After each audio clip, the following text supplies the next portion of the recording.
La siguiente es una producción de Voces Ciudadanas Radio.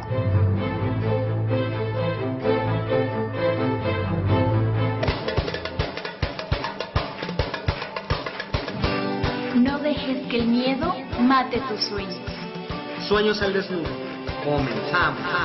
Deja que tus sueños sean olas que se van, libres como el viento en mitad del mar. Creo que la vida es un tesoro sin igual.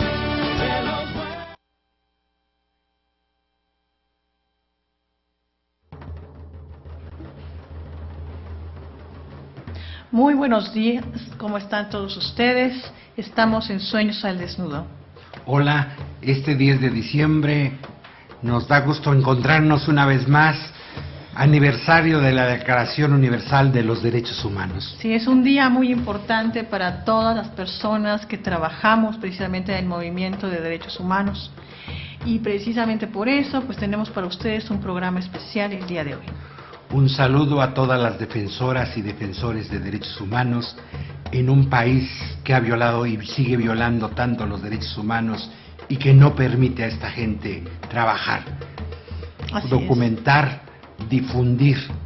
Y realizar su trabajo en paz, con seguridad, sin tener el temor de que podemos ser violentados. Este programa lo dedicamos a todas esas defensoras y defensores que arriesgan la vida en el mundo, en nuestro país, con este afán humanitario de un mundo más justo, más humanizado. Así es, por un cambio que queremos un mundo mejor. Les comparto un poema de un poeta chiapaneco de Ocosingo, Efraín Bartolomé. Lengua de mis abuelos, habla por mí, no me dejes mentir. No me permitas nunca ofrecer gato por liebre, sobre los movimientos de mi sangre, sobre las variaciones de mi corazón. En ti confío, en tu sabiduría pulida por el tiempo, como el oro en pepita bajo el agua, paciente de claro río. Permíteme dudar para creer, permíteme encender unas palabras para caminar de noche. No me dejes hablar de lo que no he mirado, de lo que no he tocado con los ojos del alma, de lo que no he vivido, de lo que no he palpado, de lo que no he mordido. No permitas que salga por mi boca o mis dedos una música falsa, una música que no haya venido por el aire hasta tocar mi oreja, una música que antes no haya tañido el arpa ciega de mi corazón. No me dejes zumbar en el vacío, como los abejorros ante el vidrio nocturno. No me dejes callar cuando sienta el peligro o cuando encuentre oro. Nunca un verso permitas insistir que no haya despepitado la almeja oscura de mi corazón. Habla por mí, lengua de mis abuelos, madre y mujer. No me dejes faltarte, no me dejes mentir, no me dejes caer, no me dejes no. No me dejes no. Este poema refleja mucho del trabajo de hoy, los derechos humanos. Así es, porque bueno, aun cuando quisiéramos hacer una abstracción de la realidad que más tiene de oscuros que de claros, no hay día que pase que no veamos confrontados la insuficiencia de las acciones del aparato de gobierno, que son los responsables del respeto y del fortalecimiento de derechos humanos y de la lucha diaria de todas las defensoras y defensores de derechos humanos en los diferentes pueblos, municipios, estados de la República y en las ciudades, ¿no?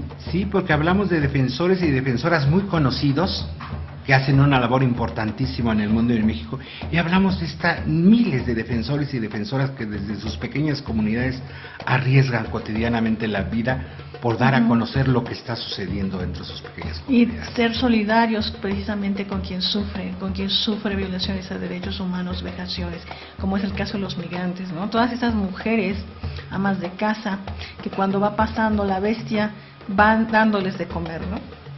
Precisamente que algunas en Veracruz, las patronas, ganaron el premio hace el año pasado, Nacional de Derechos Humanos. Tanta gente que trabaja y participa con corazón, algunos con recursos, otros con recursos propios, otros con ningún recurso. Otros con donaciones, ven cómo se hace, ¿no? todas las organizaciones que conocemos y no conocemos que arriesgan diario su trabajo por documentar, por defender las violaciones a los derechos humanos, por insistir a diestra y siniestra. Es como una misión. Yo miro mucha gente defensora de derechos humanos como auténticos misioneros laicos, trabajando en la construcción de un mundo soñado, más posible, más humanizado, más armonioso. Sí, más justo, ¿no? Más justo. Que sea igualitario, donde la no discriminación sea real. Y ahora se hace una criminalización de los defensores, se nos llama defensores de delincuentes.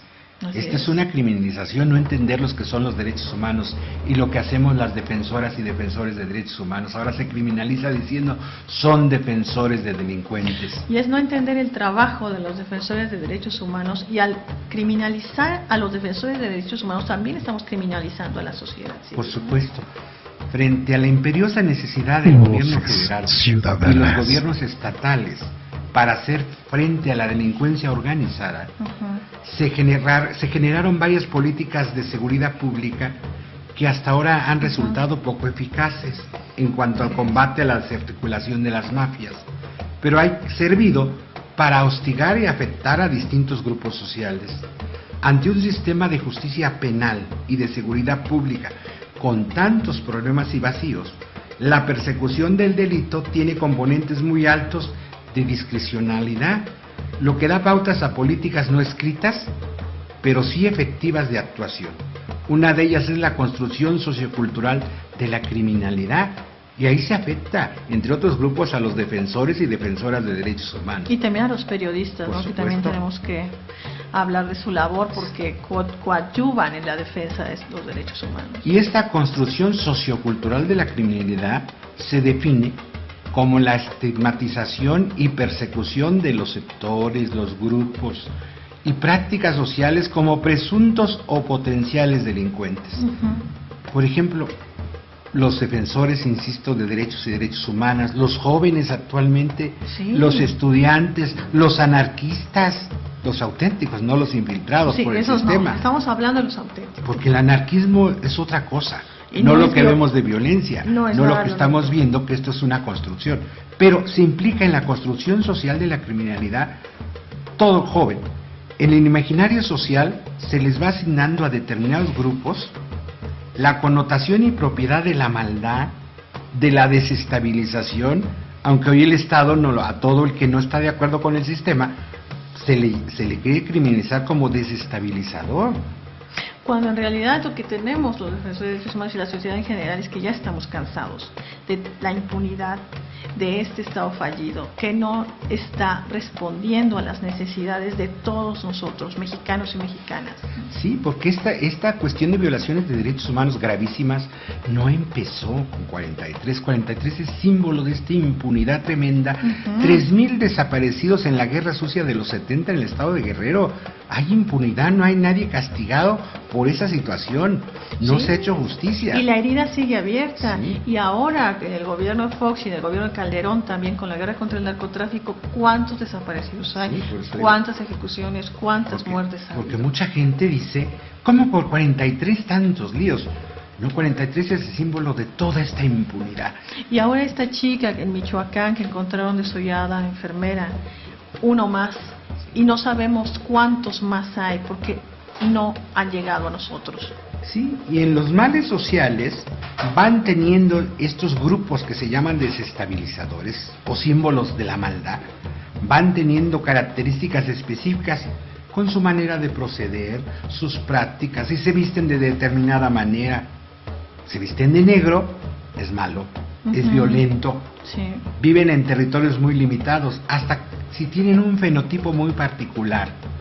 Es blanquito, no es persona mala, es moreno, y entre más moreno, cuidado, puede ser más de peligro. Y que además esto ha sido como una estigmatización precisamente de la persona, del joven, de la señora, de la persona que sea diferente a lo que estandarizadamente es aceptado, ¿no? Por supuesto. Y esto se ha denominado, en la teoría de los derechos humanos, el delito de portación de rostro. Ya tienes un fenotipo determinado, una vestimenta, un comportamiento, eres delincuente. Y los verdaderos delincuentes, de cuello blanco, que los dueños de los bancos, del gran capital, de las bolsas, ellos socialmente, como no entran en esta aportación de rostro, y son los auténticos delincuentes, no roban un peso, no, es un auténtico asalto al cuentabancario. A estos grupos sociales y sus prácticas se le persigue a priori y se les hostiga de manera cotidiana. Muchos defensores y defensoras de derechos humanos, a priori defensores de delincuentes, no escuchan la situación. Los defensores y defensoras de derechos humanos no estamos en contra de aplicar la justicia y el derecho. Claro que no. Ese es un derecho humano. No podemos estar en contra de eso. No defendemos delincuentes. Defendemos que el trato sea igualitario, que se sigan procesos justos. Sí. Hay un debido proceso que se debe cumplir para todos, sea quien sea.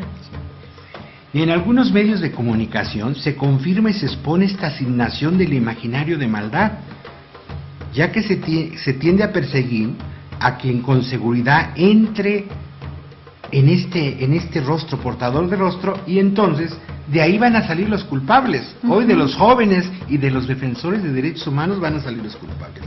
Las notas rojas son un ejemplo de esta construcción social que día con día va proponiendo estos imaginarios sociales y los va haciendo efectivos en la formación de las relaciones sociales. Esto es muy dañino. No, es tremendo, y además todos somos vulnerables a ser violentados nuestros derechos humanos. Y esto ya salió de nuestro país, ya está más allá de nosotros en el ámbito internacional. Y yo quiero recordar, por ejemplo, en febrero, el memorándum que hizo Amnistía Internacional, que le envió a Peña Nieto, y posteriormente el informe que se hizo sobre lo mismo, de cuál era el estado que guardaban los derechos humanos, y que es un pendiente y es una demanda también de los organismos internacionales. La ONU ya se ha pronunciado, en muchos países ha habido manifestación precisamente por los 43 de Ayotzinapa. Y bueno, yo creo que para términos o efectos prácticos, todas estas declaraciones, todos estos llamados en el ámbito internacional, de los organismos internacionales, pues dan un mapa del estado que guardan los derechos humanos en nuestro país. ¿Sí? Y que es tremendo, es un terrible. estado lamentable. Esto que parece en el mundo como nuevo, tiene muchos años sucediendo en México. Es nuevo que se conozca a nivel mundial y Sí. es sano para una democracia que aparezca la verdad. Este es el rostro real de la democracia mexicana. Así es, y que además este escrutinio internacional, estas voces que se oyen desde el extranjero, son meticulosas, son completamente partidistas, y es un logrado esfuerzo, yo creo, de objetividad, que retrata una realidad poco halagueña de nuestro país, del Estado de Derechos Humanos, ¿no? Sí, el Estado es muy violatorio en todos los sentidos, de muchas series de derechos. Los derechos humanos están concatenados. Violar uno es violar muchas series. No podemos elegir entre derechos de primera de la generación, de la segunda, de la tercera. O te torturo o te doy salario justo. Tan importante es que no me torturen como me den un salario justo. Y la palabra de los organismos internacionales y del extranjero también veo una parte positiva, que es muy importante para nosotros que podamos reflexionar, y es que nos hacen sugerencias, nos hacen llamados específicos y se los hacen directamente al gobierno mexicano, precisamente para el abordaje de mejorar, de disminuir las violaciones a derechos humanos, y que se desempeñe en su conjunto, pues por el sector social, por el sector del gobierno, pues medidas precisamente para que estos hechos no se vuelvan a repetir y se reparen los daños. Por eso es tan importante que los defensores y defensoras de derechos humanos tengan buena imagen, hay el derecho a la buena imagen, porque si nos está culpabilizando y creando este rostro de culpabilidad con defensores de delincuentes, hay el derecho humano a la buena imagen. Mientras no se demuestre lo contrario, no podemos ser los defensores y defensoras de derechos humanos llamados defensores de delincuentes, porque esto es criminalizar esta labor tan importante. Los defensores y defensoras merecen apoyo de la sociedad, de los medios de comunicación, no la criminalización. Así es. Y yo hago memoria precisamente de la campaña de la sociedad civil organizada, de los grupos de derechos humanos, de las organizaciones de Declárate Defensor de Derechos Humanos. Sí, te declaraste. Hay una campaña que acaba de terminar como campaña de la red Todos los Derechos para Todos y Todas, precisamente del agravio a los defensores y defensoras de derechos humanos. Yo recuerdo cuando en el país empezamos a hablar de violaciones de derechos humanos en los 70, cuando parecía que esto era una maravilla, parecía, no era. Y doña Rosario Ibarra de Piedra, con todo, con Eureka empieza a hablar de los desaparecidos, Nadie creía que esto era realidad. Parecía que eran unas mujeres locas que no tenían que hacer con la primera huelga en la catedral. Sí, sí. Y nace el grito de vivos se los llevaron, vivos los queremos. Ese grito en México tiene 40 años y que en 2014 volvamos a repetir en las marchas, vivos se los llevaron y vivos los queremos, habla de que hemos avanzado muy poco en el Estado democrático. Así es, y en el respeto a los derechos humanos, aunque tengamos ahora reformas constitucionales que los reconocen, o sea, tenemos que hacer que esas reformas, esas leyes bajen precisamente al ciudadano de pie, que sean reales, que se vivan, no solamente que estén en un libro o que sean letra muerta.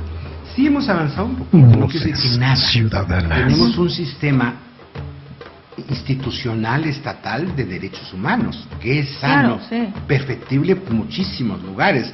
Muchas comisiones estatales no acaban de entender su función.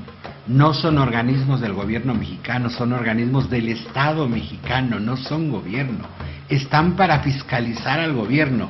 Y muchos ombudsman locales creen que son parte del gobierno, porque como les pagan su salario, no se los paga el Estado mexicano. Ellos son institución del Estado mexicano, no del gobierno mexicano. Y que recordemos que ombudsman es defensor del pueblo. Pueblo, precisamente, en este asunto. Entonces, sí, digo, es muy perfectible el sistema que tenemos, hasta muy dañado. Parece que la Comisión Nacional de Derechos Humanos empieza a dar otro cariz con la nueva dirección que lleva. Y esperemos que La así nueva sea. presidencia, esperemos que realmente tenga el papel de abanderar. Y están las organizaciones que tenemos muchos años antes del sistema estatal de derechos humanos, las organizaciones civiles, que con todas nuestras limitaciones, carencias de recursos, hemos estado funcionando. Desde el 94 la Academia Mexicana de Derechos Humanos, que es como después del Grupo Eureka en los 70, es la pionera en las organizaciones civiles. En el 94 después vino el Centro Fray Francisco de Victoria, posteriormente el Miguel Agustín Pro y el Centro Fray Bartolomé de las Casas en Chiapas. Y hasta tanto se constituye la Red Nacional Todos los Derechos para Todos y Todas, y otras redes que hay de defensores y defensoras. Hay una red de defensoras, porque dentro de los defensores no es lo mismo ser hombre que ser mujer. Supuesto. Todavía en el asunto hay más gravamen para los organismos de mujeres en la situación del feminicidio. Claro, y existen redes para diferentes temas también. Están las redes de derechos de laborales, las redes precisamente para la defensa de los derechos a la salud, las redes también para los pueblos indígenas, las redes de la comunidad lésbico-gay, etcétera, ¿no? Son muchos derechos y que hoy 10 de diciembre se conmemoran, y conmemorar no se festejan, se conmemoran, que hay que defenderlos, conocerlos, defenderlos y promoverlos, todos y cada uno de los derechos humanos que están en la Declaración Universal de 1948. Todavía hay muchas campañas que hacer, hay muchos mexicanos y mexicanas que no conocen los derechos que contiene la Declaración Universal de los Derechos Humanos. Y que es muy importante que estos derechos, además de conocerlos, los podamos exigir y los podamos vivir, que sean justiciables. Y bueno, yo quisiera nada más, antes de irnos al corte, que este día hay muchísimas actividades precisamente por la conmemoración de la Declaración Universal de Derechos Humanos. La ONU, la Red de Todos los Derechos para Todos, van a tener también eventos y actividades en la Universidad del Claustro de Sor Juana Inés de Sor Juana y también con Amnistía Internacional. Hoy los invitamos a que puedan. Hoy hay una marcha también del Metro Polanco en la Ciudad de México a la oficina del Alto Comisionado de las Naciones Unidas para que hacer la presión en estos organismos internacionales de toda la situación actual en el país. Así es. Y que en diferentes estados de la República están haciendo también las actividades. Regresamos en un momento.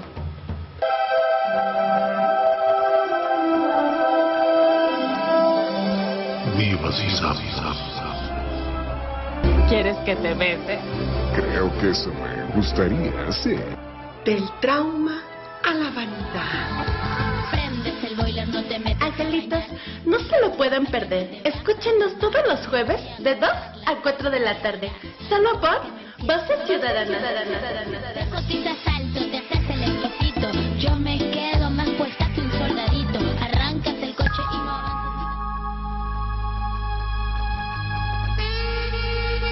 Hola, soy Yvonne Jolín y te invito a escuchar Voces Ciudadanas.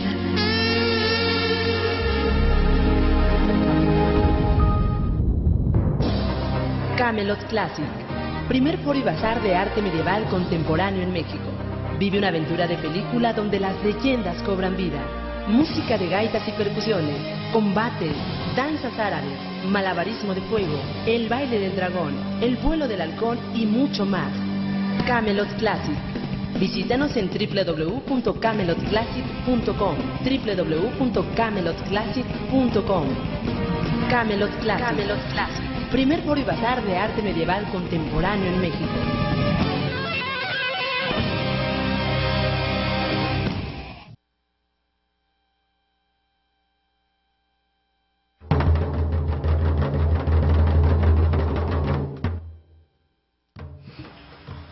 Hola, ¿qué tal? Estamos ya de regreso. Tenemos en este programa especial por la conmemoración de la Declaración de Derechos Humanos a dos compañeros activistas y defensores de los mismos, a Hermes Díaz Ciudadanas y a Juan Antonio Pavlovich. Hola, ¿cómo están? Hola, buenos días, ¿qué tal? Saludos aquí a tu auditorio.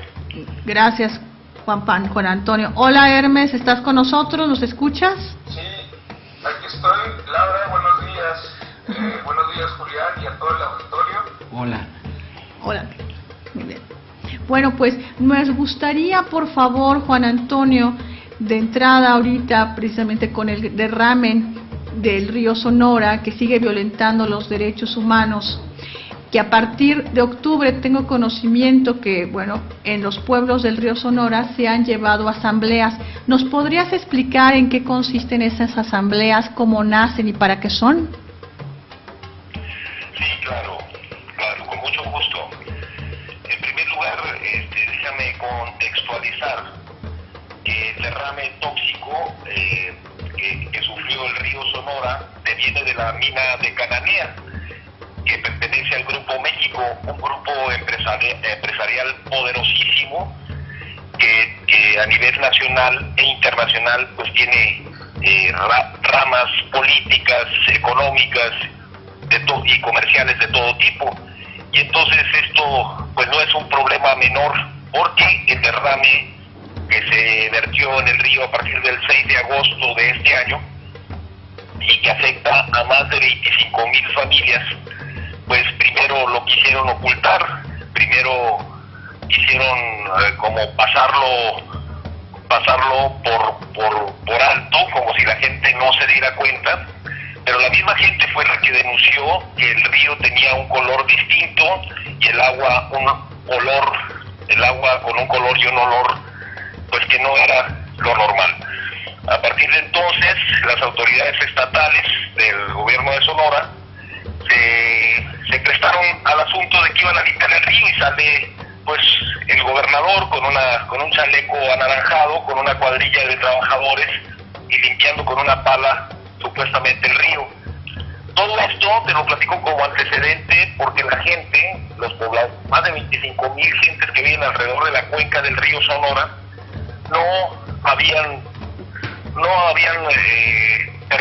habían percatado de la importancia del derrame, y con eso querían decirles pues que no era tan grave el asunto.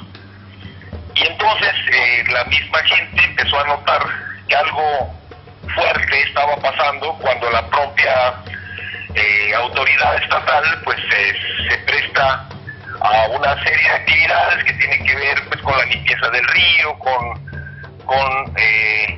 algunas precauciones, prevenciones que empezaron a hacer, pero en eso ocurre que el Grupo México desconoce la autoridad estatal, no los deja entrar a la mina de Cananea, y entonces la gente empieza a tener muchas preguntas. Es cuando nosotros vamos a esas asambleas, a crear la primera asamblea popular en el poblado de Aconchi, en la plaza pública, porque muchas organizaciones sociales, civiles, sindicales, nos dimos cuenta que el tamaño de la contaminación era se podía convertir en una tragedia, como de hecho lo es, ¿no? Es una tragedia porque la gente en todo ese tiempo que no le estuvieron informando adecuadamente, estuvo consumiendo agua, bañándose con esa agua y por lo tanto pues hay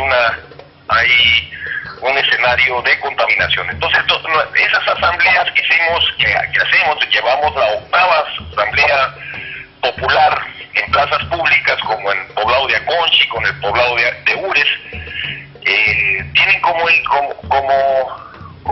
principal objetivo darle la voz a la gente que no tiene voz, a la gente que no le dejan expresar lo que siente, precisamente para que todos escuchen que están en un problema común, en un problema similar, todos tienen el mismo problema, y apenas allí en la plaza es cuando se une la gente y se empiezan a dar cuenta que todos tienen la misma queja, todos tienen el mismo efecto, todos están sufriendo las mismas cosas, porque pues no hay solución aún después de 4 meses de que ocurrió este siniestro.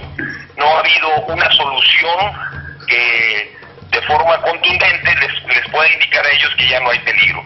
Entonces, ¿qué es lo que se ha terminado en esas asambleas? En primer lugar, la gente quiere que le restituyan el río como estaba, que los atiendan en los problemas de salud, que los atiendan en las actividades económicas que dejaron de hacer, y principalmente demandan que le restituyan la moral. Lo que ellos llaman la moral es no tener miedo y tener más certidumbre de lo que está pasando alrededor de ellos. Eso es lo que estamos haciendo en las asambleas populares en las plazas públicas.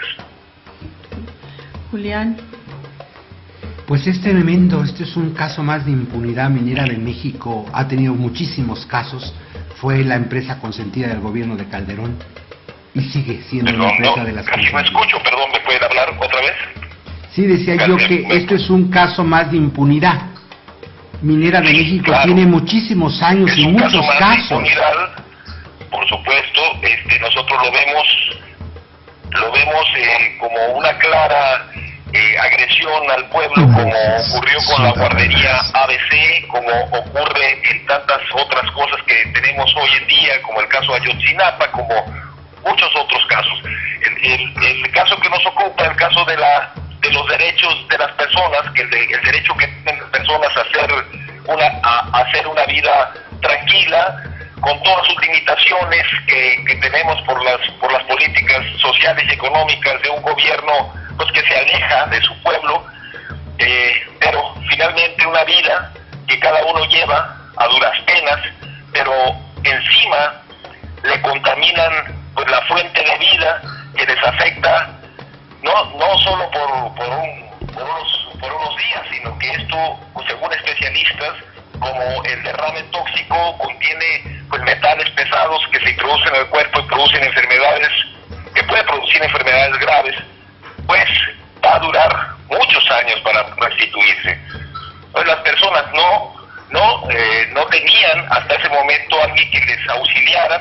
Por eso nosotros, muchas personas que estamos pues organizándonos cada domingo para ir a atender estas necesidades, ahora inclusive se han incorporado pues maestras que van a atender a los niños, por ejemplo, que esto es un sector muy numeroso y los niños no saben cómo reaccionar ante la contingencia, nadie les dice pues qué es lo que deben de hacer exactamente, cómo deben de expresar este sentimiento, y les estamos invitando a participar en talleres donde dibujan, donde expresan, donde a través de eso queremos que prevengan su salud y que sepan cómo ubicar el problema dentro de su familia.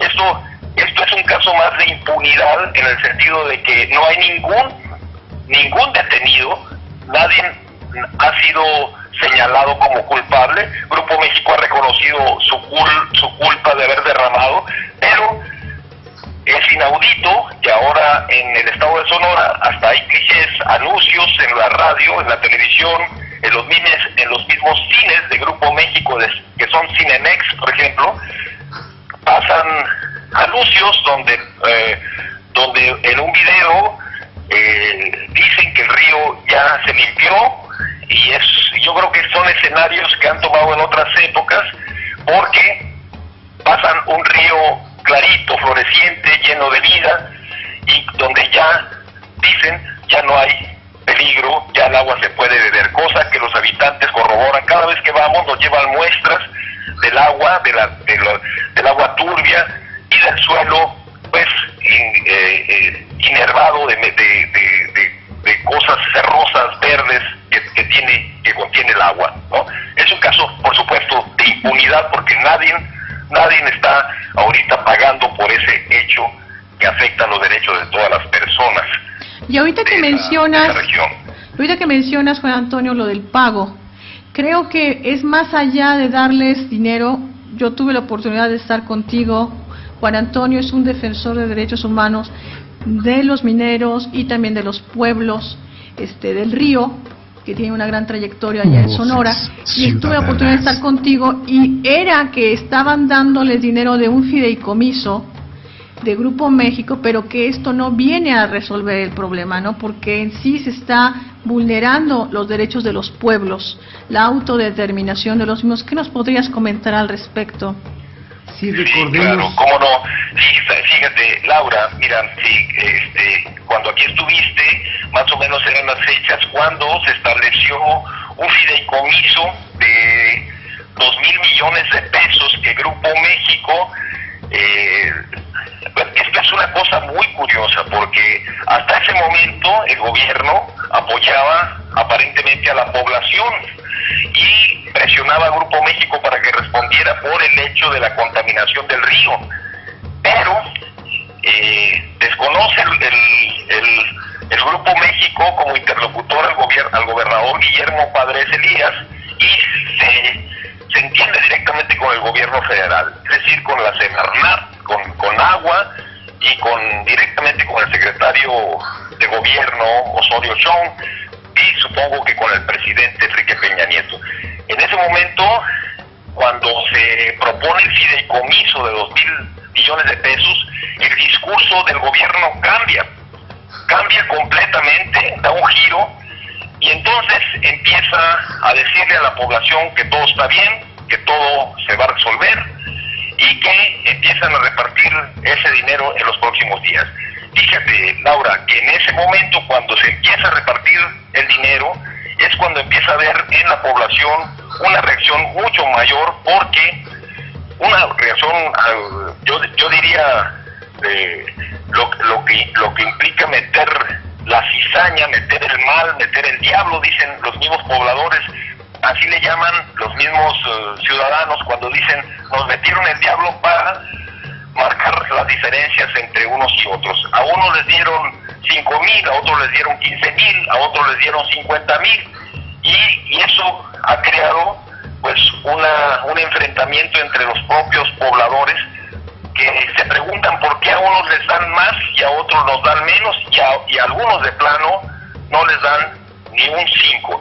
Aquí no le dan nada a las amas de casa, a los jornaleros, a los pequeños, a las microempresas, los que producen pues sus pequeños productos regionales como tamales, jamoncillos, tortillas, gente que vive pues al día con su trabajo, y como ellos no tienen pues algo que digan estamos produciendo tanto al año, y esto es lo que he dejado de producir, pues entonces no les atiende, pero tienen la misma contingencia, ellos ya no pueden trabajar como antes y están en una situación completamente de abandono. Entonces, este fideicomiso, que ha sido, según nosotros, muy mal distribuido, ha dejado una pues estela de confrontaciones entre la misma población, y bueno, ha creado inclusive manifestaciones afuera de las oficinas federales de Semarnat para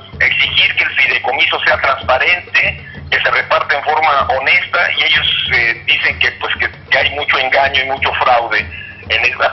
Para esto, entre los mismos pobladores han surgido pues cierto tipo de representantes que tratan de hacer asociaciones, y ellos son los que se llevan la mejor parte. Además, que está denunciado por ellos mismos que a los primeros afectados, a los que se les repartió dinero el fideicomiso de forma pues muy espléndida fue a los ganaderos, a los grandes comerciantes, que son pues los ricos, por decirle así, la gente más acomodada, y eso pues no les dieron poquito, les dieron mucho dinero, millones de pesos, por las cabezas de ganado, por las tierras que tienen, y esto ha creado pues una gran inconformidad. Sí hay un fideicomiso, por lo tanto, pero sí hay mucha inconformidad con la manera como se distribuye este fideicomiso. Y bueno, me gustaría, Julián, por favor, ¿tú qué piensas sobre todo esto que nos está diciendo Juan Antonio? Sí, la colusión de las autoridades, y el régimen mexicano es experto en dividir,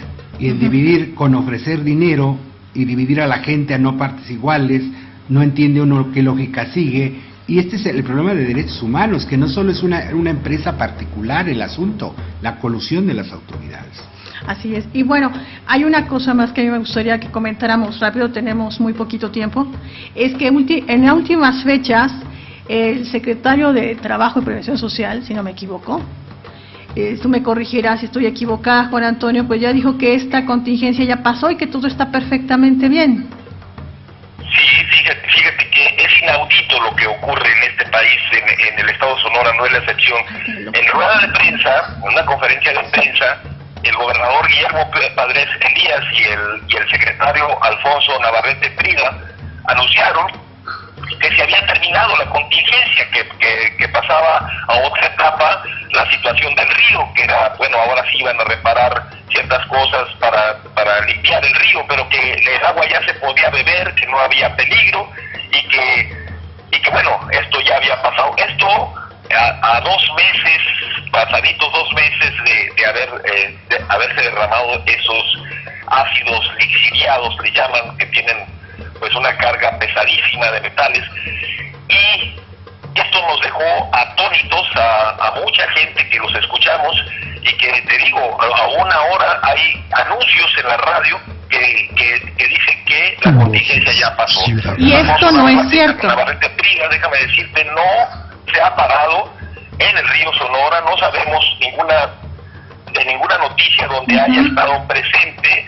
Creo que fueron a la mina de Cananea, y eso es todo lo que hicieron. De ahí depende todo ese caudal de desechos tóxicos de la mina de Cananea, donde, quiero decirte entre paréntesis, lo que pasó en el 2010, que los mineros de la sección 65 denunciaron esos jales, le llaman, esos represos que tienen esos desechos tóxicos, y por malas condiciones de higiene y seguridad se fueron a una huelga que les rompieron, les desconocieron y los expulsaron, que aún mantienen esa lucha los mineros de la sección 65 por malas condiciones de higiene y seguridad, y que, bueno, Alfonso Navarrete Prida también estuvo en un tiempo declarando las malas condiciones en las que está la mina, pero cuando apareció el dinero, su discurso cambió, el discurso del gobierno federal y estatal ha cambiado sustancialmente, de tal manera que en conferencia de prensa anuncian que ya el agua se limpió, y la gente, por supuesto, no lo podemos creer. No, pues qué bueno que estás aquí para comentarnos esto, y vamos a continuar en esto. Te agradezco mucho la participación, y vamos a estar al pendiente de todas las acciones que van a hacer ustedes desde allá, ruedas de prensa y cualquier movilización, pues estamos con ustedes. Y ahora le doy la palabra a Hermes. Hola Hermes, ¿estás por aquí todavía? Sí, aquí sigo, Laura. Okay. A mí me gustaría precisar de entrada algo con lo del levantamiento de la etapa de contención. Algo que no se toma en cuenta es que si bien pueden decir que el agua del río, el agua superior, digamos, donde hacen las pruebas, a lo mejor ya no tiene tantas cargas de metales pesados, este metal pesado tiende a ir para abajo. Los tóxicos estos se van para abajo, se van a ir filtrando a los mantos acuíferos, pero otra cosa que también es bien peligrosa, normalmente en el sur se imaginan un río con mucha agua todo el tiempo, en Sonora no es así. En Sonora los ríos son por temporadas, y en las temporadas de calor se secan y dejan un polvito. Ese polvito que van a dejar en este caso después de esta contaminación va a tener metales pesados, va a tener cadmio, plomo, Voces ciudadanas. Entonces,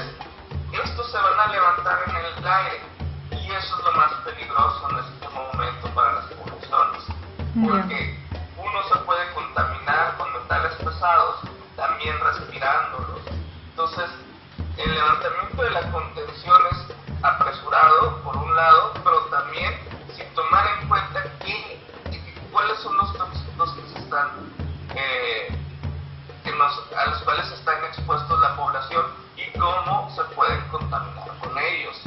Entonces, de ahí vemos ya toda la farsa que se ha montado, pues, alrededor de esta etapa de contingencia y de lo que va a ser supuestamente la etapa de reversión, porque seguramente esto no lo contemplará. Bueno, y nos decía una cosa, Juan Antonio, que estaban siendo afectadas la vida de 22,000 personas aproximadamente. ¿Nos podrías explicar o nos podrías mencionar cuántos municipios están afectados y cuáles son los poblados? Los municipios que están afectados por este derrame, nada más por este derrame, son Arizpe,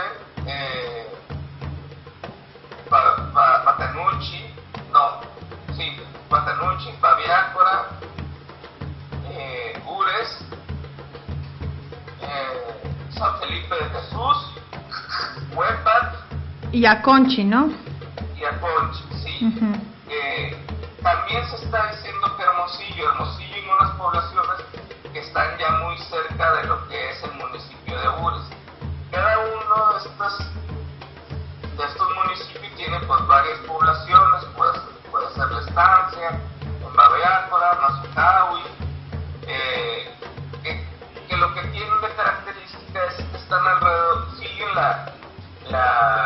pues al río para vivir de él. Entonces, estamos hablando de una población que está dentro de los 22,000, 25,000. Ahora bien, por la contaminación que genera Grupo México, estamos hablando de la población de Cananea, estamos hablando también de Bacuachi y estamos hablando también de Hermosillo. El agua que se derrama, los tóxicos que se derramaron siguieron el cauce del río. En este momento, la mayoría está instalado en el Molinito, que es la presa, una de las presas que abastece a la ciudad de Hermosillo. Ya. Justamente el municipio de Hermosillo no está tomando en este momento agua del Molinito, pero las poblaciones alrededor de esta presa que vivían de la pesca de ahí, pues ahora no pueden vivir de la pesca de allí y tienen que cambiar su modo de vida, pero también están expuestos a esta contaminación. Bueno, de lo que tú nos comentas, Hermes, yo estoy viendo una afectación no solamente obviamente a los derechos ambientales, sino a todos los otros derechos que van de la mano. ¿Tú cómo ves, Julián? Sí, van concatenados desde derechos de la primera generación, derechos de la persona, derechos colectivos, derechos laborales. El agua es un recurso vital, o sea, es un golpe a la vida, realmente, y una impunidad tremenda por grupos económicos fuertes como es el Grupo México, que ha disfrutado de demasiada impunidad en este país. Y bueno, sabemos precisamente que la violación a derechos humanos no solamente son por acción, también es por omisión. Y en este caso, pues yo veo una gran omisión de regular y de que se vigile el actuar del Grupo México y todo el daño que ha causado. En la salud, Hermes, ¿qué nos puedes decir? Porque también, bueno, yo he sabido que ha habido afectaciones a la salud y que no se han atendido. No sé si hay un protocolo, algo por parte de la Secretaría. ¿Qué nos puedes comentar al respecto? Bueno, varias cosas. Ciertamente, pues ustedes lo saben mejor que yo, los derechos humanos están interrelacionados. Violas uno y violas por lo menos unos 3, 4 más. En este caso, se viola el derecho a la salud, el derecho al agua, en primera instancia el derecho al agua, con eso el derecho a la salud y con eso también el derecho a la libre determinación de los pueblos y una serie de derechos relacionados. ¿Ustedes han tenido alguna noticia, estadística, casos que se han presentado del derecho a la salud, de violaciones a derecho a la salud concretamente?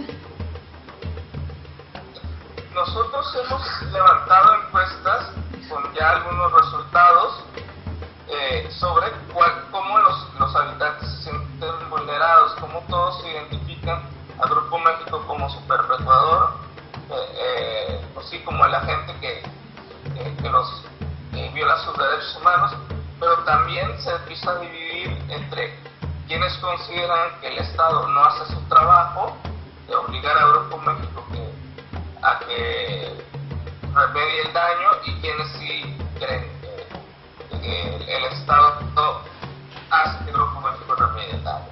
Aquí hay muchas cosas que se tienen que hilar fino, porque hay que entender también que son poblaciones muy aisladas. Para ellos, todo esto de los derechos humanos, todo esto de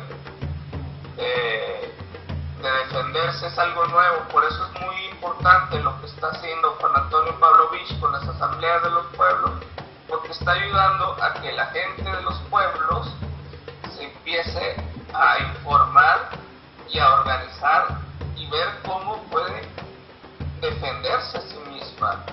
Entonces, Voces Ciudadanas. la importancia de los niños, de empezarles a dar información sobre toxicidad, sobre cómo les afectan los metales pesados, pero también de los derechos humanos, de cómo los están violentando, y que no nada más ellos sepan decir qué derechos les están violentando, pero también que sepan que existen leyes que los protejan de esas violaciones. Y bueno, yo creo que aquí el reto también es que se documenten y que se puedan registrar. Sí. ¿Tú, Julián, qué opinas? Sí, en este aspecto la violación viene por la autoridad que está coludida y no hace por esta omisión precisamente, porque Minera México pues no es del Estado, del gobierno mexicano más que nada, es empresa privada, sí, pero coludida por los que no hacen, las autoridades que tendrían que hacer. Y aquí entran varias secretarías que tienen que ver. El problema de la salud es gravísimo y yo no he oído a la Secretaría de Salud del gobierno federal que se pronuncie en este aspecto.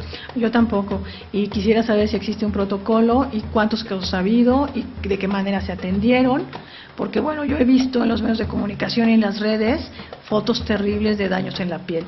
Bueno, pues te doy las gracias, Herbes, vamos a estar en contacto, vamos a seguir las acciones que están ustedes llevando y para que nos puedan informar y nuestros radioescuchas pueden estar enterados. Vamos a un corte. Gracias por tomar en cuenta este tema que se ha venido un poco olvidando por lo acontecido en Ayotzinapa, pero bien es parte de este estado mexicano, de este país lleno de heridas, y aquí también, pues, si bien no se mataron 3 estudiantes, sí se está matando un río y la vida de 7 pueblos, de 7 municipios. Ok, muchas gracias, Hermes, y estamos en contacto. Hasta luego. De los creadores de Divas y Sapos y productores de Enseñarte, Voces Ciudadanas Films presentan. ¿Qué se puede decir de alguien así? No es el 007, ni un James Bond cualquiera, es el hombre del café. This is the end. Soy el hombre del café y te invito a que me escuches todos los martes de 3 a 4 de la tarde en Un Café con, solo por Voces Ciudadanas. Ellas son graciosas, simpáticas, divertidas, sinceras. Ellas sienten, ríen, sueñan, piensan, aman y opinan. ¿Por qué quitarles todo eso? Ámalas, valóralas y respétalas. Hombres en contra de la violencia hacia la mujer. El cambio comienza por nosotros. ¿Y tú, ya empezaste a cambiar? Dicen que todo empezó con una gran explosión. Hola, qué gusto que nos siguen acompañando en este día 10 de diciembre, conmemoración de la Declaración Universal de los Derechos Humanos. Les comparto un fragmento de un poema de este gran poeta latinoamericano nicaragüense Ernesto Cardenal. Este poema se llama Hidrógeno enamorado. Morimos para que nazcan más, para los otros. Los astros mueren para dar origen al nacimiento de otros astros. Estrellas nacen de estrellas y debemos nuestra existencia corporal a eventos ocurridos hace billones de años, en estrellas que vivieron y murieron mucho antes de que el sistema solar comenzara, y volvemos a ser gas de estrellas otra vez. Hidrógeno seré, pero hidrógeno enamorado. Este es el asunto de la defensa de los derechos humanos. Muy buen poema. Este poema. Y tendremos en esta bellísima Ciudad de México a este gran poeta este sábado. Sábado 13 de diciembre, 6 de la tarde, Palacio de Bellas Artes, en persona, un recital de Ernesto Cardenal, entrada libre. Todos y todas estamos invitados, porque es la oportunidad, quienes no lo conozcan, escuchar de viva voz a este gran poeta latinoamericano y de la lengua castellana. Es una gran oportunidad y ojalá que nuestros radioescuchas nos puedan acompañar, Julián. Sí, es una gran oportunidad que en estos días lo tengamos de regalo de Navidad en la Ciudad de México. Recuerden, Palacio de Bellas Artes, 6 de la tarde. Y también quiero invitarles, 16 de diciembre, el próximo martes, 5:30 de la tarde, en el hemiciclo a Juárez, la sociedad civil prenderá un arbolito de Navidad, el encendido. Va a haber un acto con las fotos de los 43, porque es el símbolo 43, siguen siendo la impunidad que representa 25,000 desaparecidos, el número 43 en este país, nada más y nada menos. Entonces habrá un acto y tendremos como invitada especial a Elena Poniatowska, que hará un pronunciamiento desde la sociedad civil. Recuerden, martes 16 de diciembre, 5:30 de la tarde, hemiciclo a Juárez. Muy bien, y ahí estaremos todos y nuestro radio escucha, los invitamos a asistir. Pues retomando ahorita las dos entrevistas de Juan Antonio y también de Hermes, pues me parece muy preocupante la situación, y más porque pareciera que se cayó en el olvido, ¿no? Como que ya ahora ya no pasa nada, pero la gente sigue sufriendo, sigue padeciendo toda un violentamiento a la vida que tenían antes, ¿no? Sí, insisto, 43 no puede borrar la realidad. 43 es símbolo de toda esta impunidad que hemos padecido desde los 70, que está la impunidad desde las masacres de Guerrero, los 3,000 desaparecidos de los 70 en el estado de Guerrero, las masacres de Aguas Blancas, tantas masacres que hemos tenido y tanta impunidad. Esto no puede pasar al olvido, tampoco lo de este río contaminado. No, y es muy importante realizar una campaña que yo creo que tiene que ser el día de hoy, como la salida en este programa, para que podamos difundir lo que está pasando en el río Sonora, tanto en las redes sociales como también desde nuestras organizaciones civiles y desde nuestro propio espacio, para que las personas que están allá sientan primero nuestra solidaridad, no están solos, están con nosotros y nosotros tenemos que apoyarlos. Sí, por eso son estas redes de defensoras y defensores de derechos humanos tan necesarias, y que el resto de la sociedad apoye. Los defensores y defensoras no defendemos delincuentes. Es muy importante, insisto, conmemoración de la Declaración Universal de los Derechos Humanos. Conozca sus derechos, defiéndalos, valórelos. Son derechos que tenemos todas y todos por el hecho de ser personas. No son concesiones que alguien nos regala, son derechos. Y no nos quedemos callados, tenemos que continuar, ya nos cansamos y tenemos que seguir, y esto tiene que cambiar. Pues los esperamos todos los miércoles. Recuerden, todos los miércoles en Sueños al Desnudo, Derechos Humanos. Muchas gracias por su atención y seguimos con ustedes. Hasta luego. Esto fue una producción de Voces Ciudadanas Radio.